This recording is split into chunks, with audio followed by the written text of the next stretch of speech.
অথবা এই যে ঐক্য ফ্রন্ট, তারা একটা সাম্প্রদায়িক জোট, এবং এই সাম্প্রদায়িক জোট তো আজকে তৈরি হয়নি, এটা কিন্তু তৈরি হয়েছে অনেক দিন আগে থেকে। বঙ্গবন্ধু হত্যাকাণ্ডের পরে এই যে যুদ্ধাপরাধী, ঘাতক, রাজাকার, আলবদর, এই যে সমাজের যারা মুক্তিযুদ্ধের বিরোধী শক্তি, তাদেরকে এক জায়গায় করে বাংলাদেশের এই রাজনীতির মধ্যে সন্নিবেশিত করার জন্য কৃতিত্ব কিন্তু জিয়াউর রহমানের। যে জিয়াউর রহমানের নামটি তারা বলে মুক্তিযোদ্ধার দল হিসাবে বিএনপিকে অভিহিত করলো এইমাত্র।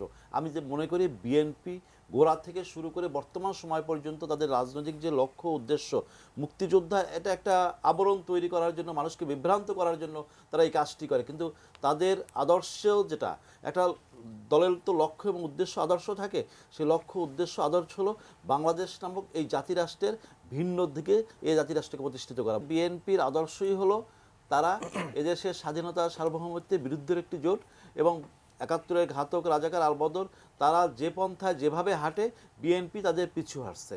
এবং সেই কারণে বাংলাদেশের রাজনীতির ওই যে মানে দুইটি ধারা লক্ষ্য করা যায়। একটা হলো আওয়ামী লীগ, যারা বাংলাদেশের স্বাধীনতা সার্বভৌমত্ব, এই দেশের মাটি মানুষকে বিশ্বাস করে, এই দেশের ভিতর থেকে এই দেশের মানুষের আকাঙ্ক্ষা অনুযায়ী যে রাজনীতিটা এই দেশে বিকশিত হচ্ছে।